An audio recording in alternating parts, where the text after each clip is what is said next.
The advanced Mazda MX-5 Cup Series rolls into the land of the Dutch, and it's foggy here too for some strange reason. I genuinely don't know why.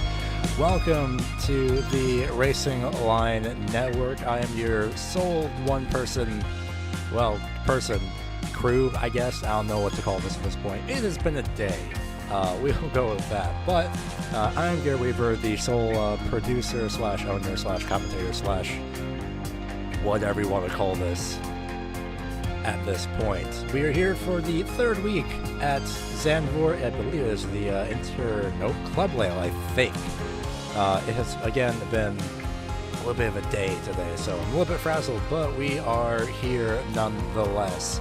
The drivers are currently under qualifying conditions right now. So take a look at just absolutely how foggy and apparently windy it is. Look at that flag over there in the background. That is definitely something that these drivers will be experiencing down the front stretch. That is for sure. I am genuinely fascinated. I'm going to take a look at the weather here. According to this, it is 18 Celsius air temperature, 19 Celsius track temperature. Cool, great. 33 kilometer let me try that again. 33 kilometer per hour southwest winds, and which is 21 miles per hour southwest, and then 98% humidity. What has happened lately? First, it was fine with the first two races of the weekend, or the first two races of the season. Actually, I think it was only we're only in the third week. I'm skipping ahead 1 week mentally for some reason. But it was fine in Silverstone. It got foggy by the end of Bathurst, and now it's the same thing here. So I have no idea what is happening. But regardless, we're going to take a look at your starting grid just momentarily. As I double check to see, we have a whole 2 minutes 40 seconds left. No fancy track map this week, unfortunately, due to me deciding to keep my GPU intact as much as possible, as well as some real-life stuff picking up a little bit unrelated to broadcasting, so I was not able to create a track map, a little fancy track map, but we will see if we can ride on board with somebody who is currently on their lap. Let's see. This might be perfect if Ian Joyner does continue to do another lap. He might be doing some practice laps. Laps are about 1 minute 20 seconds. So here we go through turn number one. Let's jump onto the nose camera so we get a little bit of a better idea of how this track looks. Through turn two, and then through turn number three. I love this corner, turn four. This has been redone. A little bit of added banking with the reconfiguration or the redesign of Zandvoort. Glad that iRacing was able to scan the updated Zandvoort and get it in here as soon as Zandvoort was pretty much done, I think, with their scheduling. And instead of going through the usual GP layout, just like Silverstone, we bypass the majority of the Grand Prix layout and we go right down this long back straightaway into the quote-unquote stadium section. over the curbs. I feel like there should be a grandstand there, but I might be wrong. And then through the final 2 corners. Just listening to the sound of the car. And then here's this final banked corner. I think this is the most banking that F1 has ever had in its history, question mark. Not only that, but I think Madrid, the new street circuit, if that does go to Formula 1, will be equal to that, I think. But that's a lot for Zandvoort. Thanks to Ian Joyner for impromptu being our little showcase car for the track map. I appreciate that. So I'm glad people do extra practice laps. We have about 30 seconds left in qualifying, and I don't think anyone else is going to be running. We have 2 splits of, I think, 18 drivers each. This is, of course, the top split. I believe this might have 18 drivers, and then the other split has 16. But as per usual, about 2 splits per hour for throughout a majority of the day for the Advanced Mazda Series, which I absolutely love. So let's take a look at the starting grid once I cycle it back through to the proper positions. If it wants to. Nope, it's trying its best. This is why I'm doing it off screen for the moment as it switches over. So let's see if we can get first and second. Oh, almost. So apparently it likes to be finicky today. But I'll read it off regardless. Starting in first place is going to be Ian Joyner. Adam Robinson starts in the second place position. See if we can get this up on your screen so we can all read this together. Next row, please. There we go. Kristaps Sermias starts off in the third place position. Peter Harold Bauer starts off in fourth place. Fifth place is going to be Joe Goncalves. Jose Valderrama starts off in sixth. Seventh place, Georgie Maloney. James Crocker starts eighth. Ninth place, Robin Patzold. Ethan Hutchins starts in 10th. Martin McConey starts 11th. 12th place, Rodrigo Oliveira. 13th is going to be Luciano DeCecchi, I believe. Ram Kumar J starts off in 14th. 15th place is Alejandro Ruiz. Miguel S. Marquez starts 16th. And Carlos Fraga and name the only try to pronounce starts off in the last place position. Lights are not up just yet, I don't think. I'd be very surprised. They're revving. We're missing one car, but they're acting like acting like it's ready. So I'm a bit terrified. I was wondering. Well, almost everyone has gridded just one more spot. That is 11th and 18th actually. 30 minutes on the timers. As the sun just starts to peek through, waiting with very bated breath.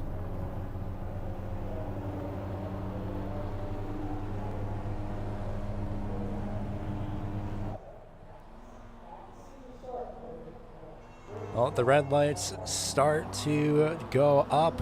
The 5 red lights on the gantry. Green flag. All turn green as we are underway here at Zandvoort. A 30-minute sprint, essentially, throughout the, was essentially a cliff layout. Down into turn 1 they go. Do they make it? It looks to be a solid yes. Everyone makes it through. Still side by side for third place as Ian Joyner and Adam Robinson start to lead the field through the opening corners. Through the banking we go. A few cars around, I believe, maybe. A lot of position shuffling, that is for sure, throughout the mid portion of the field. This is your battle here for fourth place, as so it's going to be Jose Valderrama and Joel Goncalves.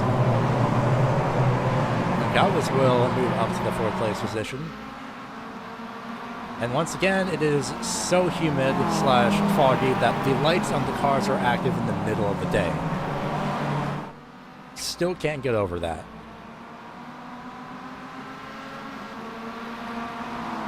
So Ian Joyner and Adam Robinson go down to the final 2 corners while the rest of the field follows suit. All single file. I don't believe there were any crashes on the opening lap. Effectively, everyone has made it through, so we are good. Fantastic work by everybody.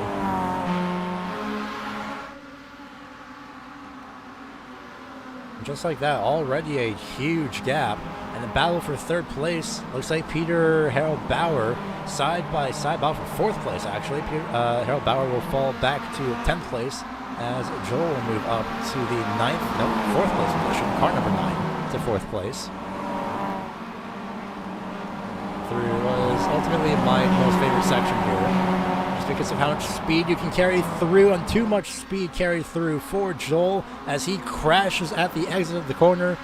Oh man, that's unfortunate. That is bound to happen. He carried too much speed, and it will unsettle the car with that transition. I don't know if he was able to get going or if he decided to tow. I think he is still deciding to run. He's trying his best, but I think the steering might be damaged. Yeah, the steering is definitely damaged. The right front is absolutely stuck. That is for sure. We can't really get a closer angle of that, but we will get a replay of that momentarily. But you can see the right front. Yeah, that's stuck, and I think he knows. He's going to try and limp it back to pit road, maybe.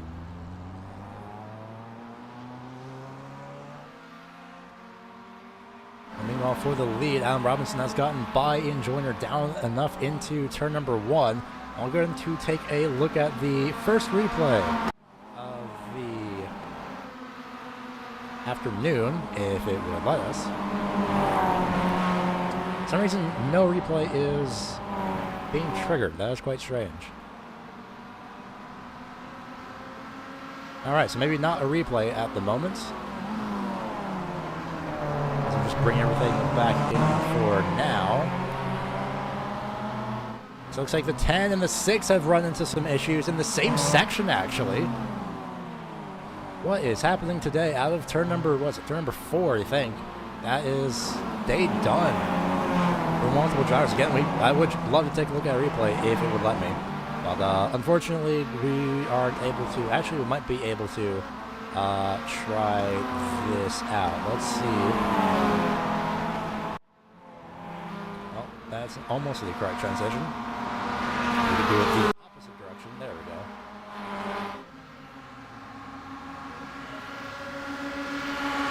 Trying to find the incident of the number 9. It was on lap number 2. There we go. So there's the incident of the number 9. Transition of the banking just didn't work out. The elevation change just greatly upset the car. And then Carlos Fraga and Peter Harold Bauer had an issue, also out of the same corner. There's somebody else. I think that was Peter, actually. So what happened to Peter? He had the same issue happen. And then Carlos comes through. And, oh, man, just all the grass upset. Oh, because of not holding the brakes. Look at this one more time. So there's Peter. And then evasive action just overcorrected, and the grass just did not help whatsoever.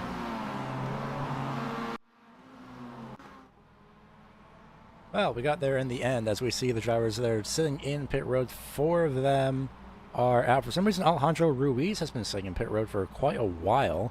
I don't recall him having any incidents just yet.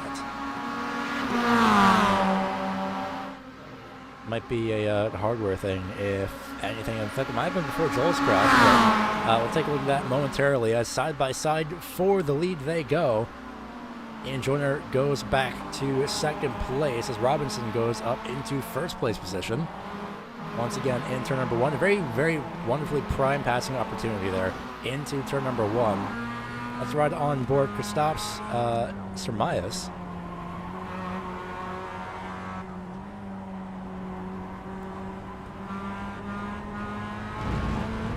I have to think about lowering the roll bar camera just a little bit so it's not covered by the mirror, but very interestingly, not even shifting up gears and definitely going to try and make for a pass on the right-hand side of James Crocker, but can't quite get there. Does Christoph's? No, decides to fall right back in line. Very, very good decision. You just sit back and wait down the front straightaway. In fact, we'll take a look here as there's a crash with number 14. We'll get to that momentarily. We will get to all incidents at some point in the broadcast. We can't catch them all live, unfortunately. I say we, but it's just me doing this. Force of habit. It makes it sound less awkward. Sirmitis might not be able to get a run, but we get to see the battle for third place between Valderrama and Crocker just up ahead. Valderrama with a hugely defensive line going into turn number 1. Crocker breaks too much and contact is made. You see Sirmitis just kind of sitting here, out of respect, no doubt, just to say, hey, look, I'm sorry, I'm not trying to gain anything out of that. And Crocker goes off, only falls back to 7th place now, as Robin goes into pit road, front end missing on that car. We're getting that a lot recently. And for some reason, it's just this track in particular that has to have that seems to have the most front ends missing, apparently.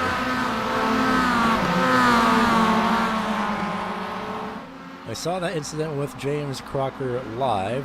We'll go back and see what happened to the number 14, Robin Patzold.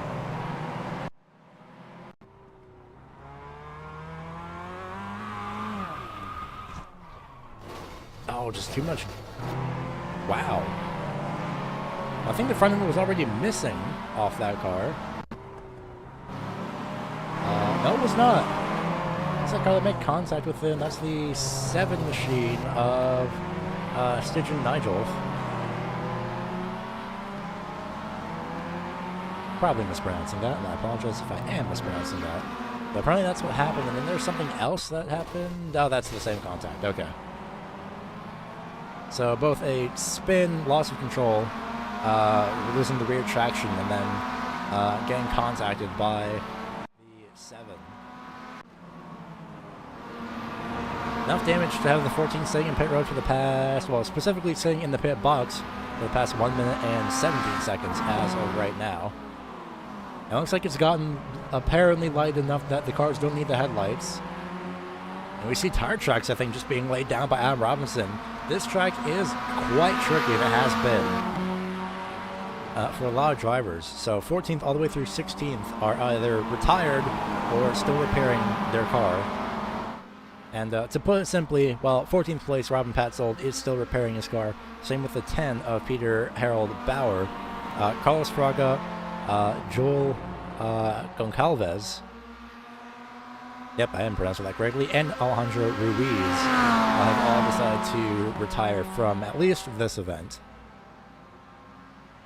Does Ian Joyner have anything for Adam Robinson? Both of these two have been relatively terrifyingly dominant throughout the past couple weeks. The past couple, well, weeks, actually. Yeah, that is pretty much correct.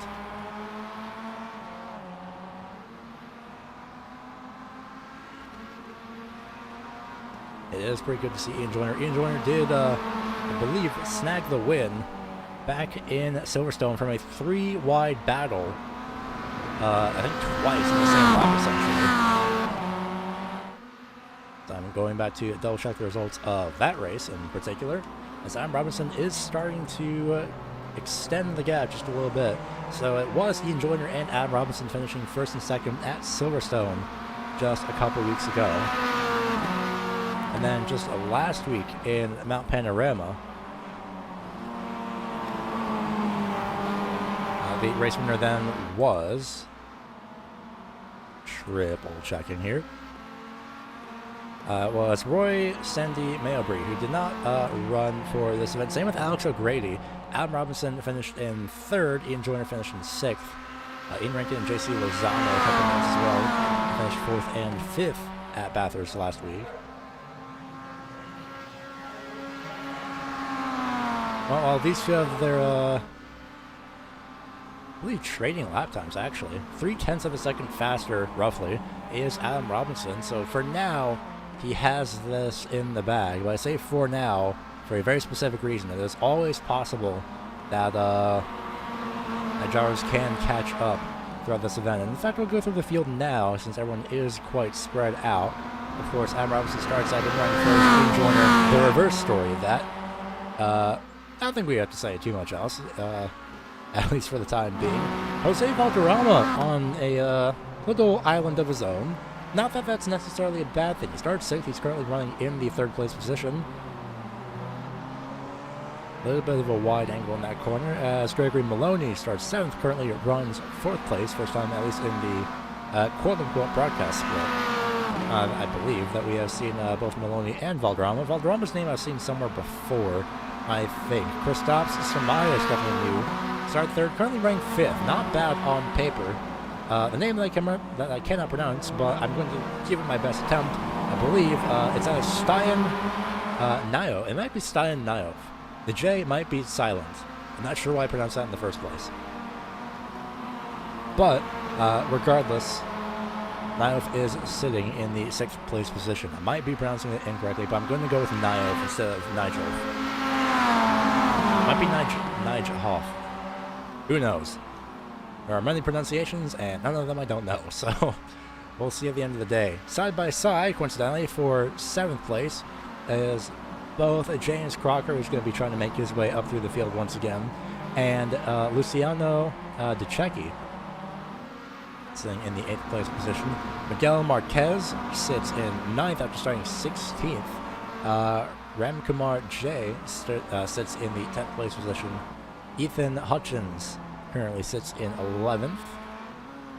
Rodrigo Oliveira sits in 12th place. And then 13th place, for some reason the name's not coming up, I believe. Well, that actually should be coming up because he is still technically on track. It might be because he's in pit road. That would be that's strange. But 13th is Martin Marconi, who we saw in pit road, whose name apparently exists in the void, I guess. And then 14th place is Robin Patzoid. And then 16th place, still sitting in pit road, trying to repair the engine, is Peter Harold Bauer. Props to Peter for at least still sitting and just waiting to see if anything comes from this. Martin Marconi has been staying in the pit box for a very long time. I wonder if he made any contact before. I'm not seeing anything in the session history. He might not be in the car. I'll see about 3 pixels on his helmet, so that might not be the case. Hey, remember what I said about 4 now with some battles? Well, Ian Joyner's caught back up. Last time by the start-finish line, 0.2 of a second faster. Martin Marconi is back out in on the track, and Rodrigo Oliveira is towed? Retired? Only sat in the pits for 8.6 seconds, or somebody was sitting there. That is Robin Patzoid, or Patzold. That is L. I'm pronouncing that correctly. Robin Patzold, who for some reason was around just a couple of moments ago. Arbitrary rewind here just to see what happened. They just lose grip in turn 1. Yes, he did. Downshifted too much. I could hear it even from this microphone, actually. We'll see if we can...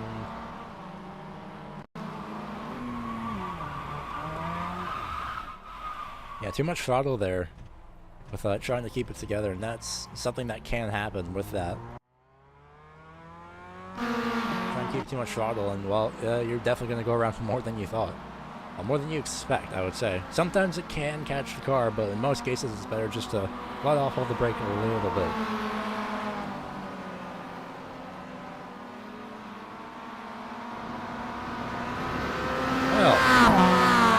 Well, this has felt like a very odd day for some reason.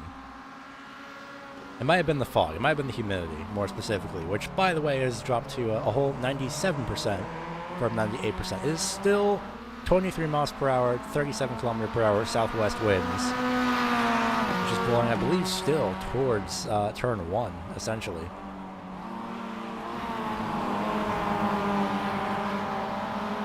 Robinson and Joyner on a island of their own. Same with Jose Valderrama. For Jose, I would say it's the easiest top 3 to ever get, but Gregory Maloney has started to close the gap just a little bit. 0.2 of a second faster last time by at the start-finish line. And now that I realize it, these front 2 runners are running a whole second faster than the rest of the field. Alright, they modified their engines. Absolutely impressive work. This is the land of open setups, of course, and even for only being quote-unquote only, well, I'd say a second faster. I might have misread that, but I will say Jose Valderrama was within a tenth of a second, in fact, within a couple hundredths of a second of Ian Joyner's last lap time at the start-finish line. So could be the wind. It genuinely could be the wind. You see Gregory Maloney, who was a couple hundredths faster than Jose Valderrama, and about a hundredth of a second faster than Ian Joyner. But Adam Robinson is still setting the pace, 0.5 of a second quicker.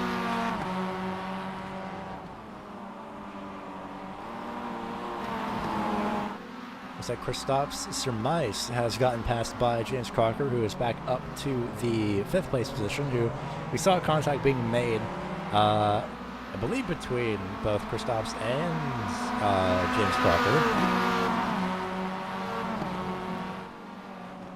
We were definitely on board and had seen the, not ambitious move, but the move and the extra braking that was unexpected from James Crocker to lead to some contact. But Crocker has made his way back up through the field.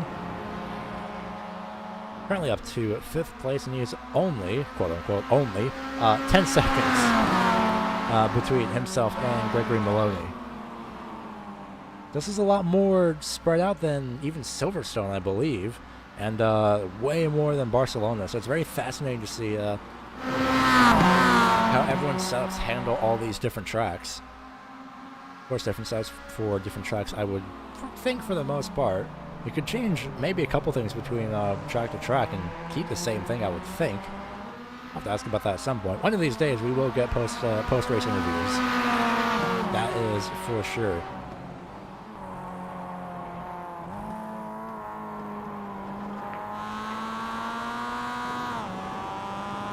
Watching Ian Joyner sit in the mirrors of Adam Robinson for the time being. 11.5 minutes to go.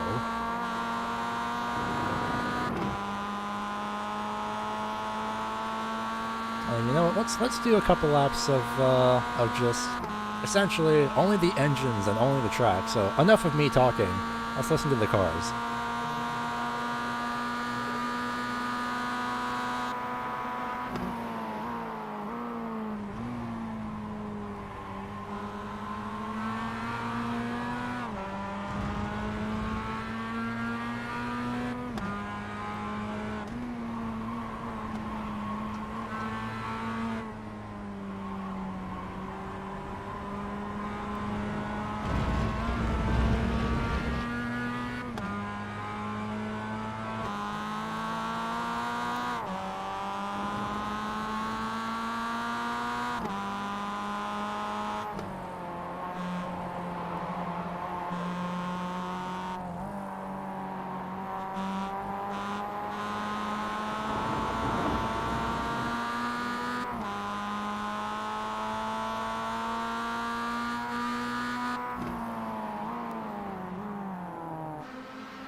Well, my apologies. I had realized that I was muted this entire time. Wow, that's embarrassing. Well, we heard at least all the, at least we've seen and heard everything. That's a good thing. That's absolutely embarrassing. Well, now I know to just straight up turn off the microphone at this point, rather not in the streaming software, but rather probably just in general.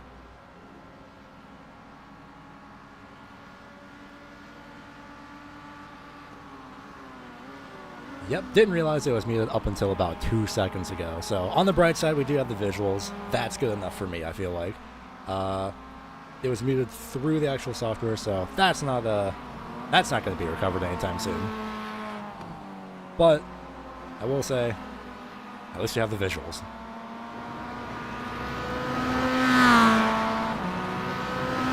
But that does now leave me with an idea of sorts to suggest to OBS of a warning when there is audio being detected but is muted after a certain amount of time. Because that would be nice in this case. But we saw Adam Robinson try and go around the outside of Ian Joyner into turn number 1, and it did not pay off. I was saying it was just not exactly too brave on the brakes. He thought it would work, and I understand it entirely, just carrying way too much speed, trying to get the outside run. And it did not pay off. We do have a couple more battles, though, to keep tabs with, as Joyner just barely clips to the gravel. And this time by, you can pretty much call it the white flag.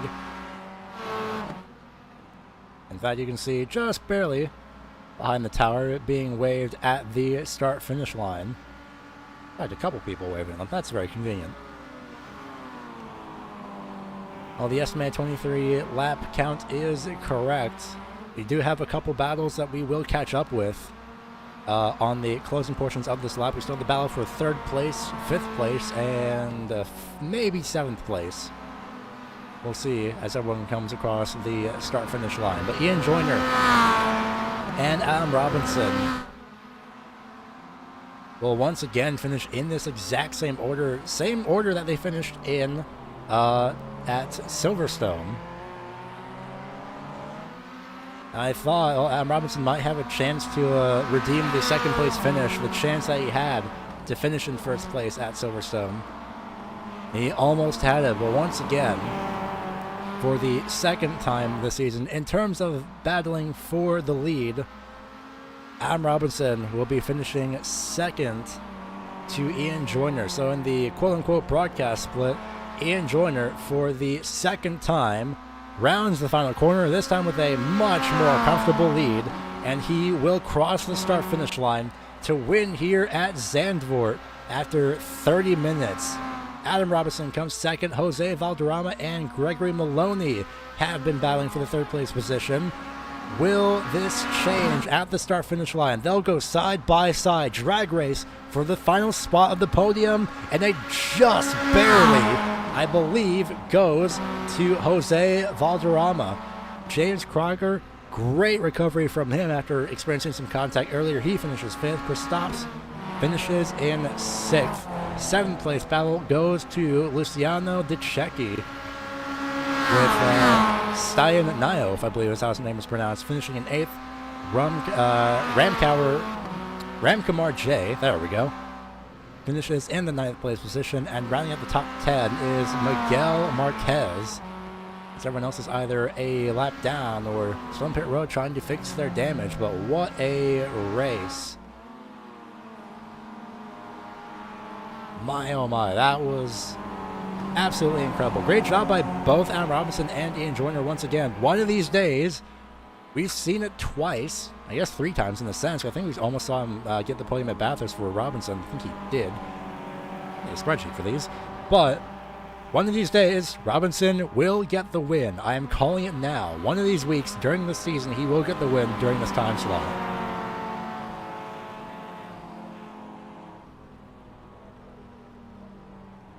I'd be very surprised if Ian Joyner is actually going to do burnouts. I think he's just going to park at the start-finish line. Fair enough. Yeah, okay. That's what I figured. Burnouts are quite rare here. But, what a race. I was very surprised. I'm not sure if it picked up at this point, but Ian is relentless. I can tell. My goodness. Well, we'll take a look at the results here in just a couple of moments. Then we'll go through the incidents and what we're dealing with next week. And also what I'm probably not doing next week, which is turning off the microphone. But regardless of finishing results here, Ian Joyner finishes in first place. Adam Robinson almost had him. One of these days, again, Adam Robinson's going to get that win. Jose Valderrama, will finish on the podium spot in third place. Just not even hundredths separating those two. I don't actually, technically, I think it was, hundredths. 1/2 of a hundredth. So the gap between third and fourth between Jose Valderrama and Gregory Maloney, 0.014 seconds. Wow. James Crocker finished in fifth. Kristaps Sermais finishes sixth. Seventh place is Luciano De Cecchi. Stian Nyhoff, or Stijan Nijhoff. It's one of those pronunciations, probably. It might not be any of those. He finishes in eighth place. Ramkumar J. For some reason, my brain wants to pronounce it as otherwise. Ramkumar J finishes in ninth. Miguel Marquez rounds out the top 10. And then the rest of the 18-car field here for this week. Martin Marconi finishes in 11th. Ethan Hutchins, 12th. Robin Padzold, 13th. 14th, Rodrigo Oliveira. 15th should be... in fact, it's actually a little bit messed up because of the order that they traveled on the track, I would believe. But Peter Harold Bauer and Carlos Fraga finish 20 laps down regardless. And 21 laps down, 17th and 18th, are Joel Goncalves and Alejandro Ruiz. Well, we got there at the end of the day. Apologies once again for having my microphone muted. Now I know what not to do for the next week is that. But we will take a look at, someone already in chat has beaten me to it. Virginia next week. And if I remember correctly, the full layout as well. So that is going to be a absolutely wonderful experience. And don't hold me to this, but I'll see what I can do here. I believe there is a Mazda MX-5 community Discord, and if things do go well, which it should be insanely easy to set up, might be able to get a few post-race interviews in for next week. So we'll see how that goes. I'm going to try all that out. I just need to know to not keep my microphone muted for 10 minutes. Once again, I apologize for that. I kind of saved myself in the terms of at least following with the visuals and still paying attention, despite the fact that nobody could hear me. So, oops. To be fair, I'm only one person, and I will do my best to bother OBS with suggestions of redundancies to make sure that doesn't happen, which, to be fair, would actually be a nice feature. So we'll see how that goes. But thanks to the iRacing service for providing the iRacing service. Thanks to ATVO as per usual. This isn't sponsored, of course. Thanks to all of you who watch and deal with my sometimes embarrassingly rookie mistakes after doing this for, let me double check here, 6 years. Oops. Thanks to the drivers for putting this on, and thanks to both community managers, both Ray, I think it's Ray, it's either Ray or Roy, I'm going to double check just to be sure, but the both community managers of the Mazda series Discord. I'm double checking the names here. I know one of them is Alex, I know that much, but that doesn't count. It's just, it doesn't count. I can't just focus on one of them. I'm pretty sure it's Ray and Alex. Either that's Ray or Roy. My brain only remembers part of it. But regardless, we will see you all next week at Virginia for the full layout for 30 minutes. Oh boy, that is going to be one heck of a layout. That is probably the most the most brain. Hello, I am frazzled today. I am thrown. We have had a day today. I will say that much. I'm looking forward to Virginia next week. I hope everyone tunes in, and we'll see if we can maybe, possibly, more than likely, get some post-race interviews then by that week, depending on how things go. And we'll bother the community managers and see what they think. But thanks everyone so much for watching. Again, apologies for the microphone mute for way longer than I anticipated, and I hope to see you all next week, hopefully with a not muted microphone for way too long. But on the bright side, if that fails, we always have the visuals, and sometimes all you need is just the visuals to tell the story. I will see you all next week.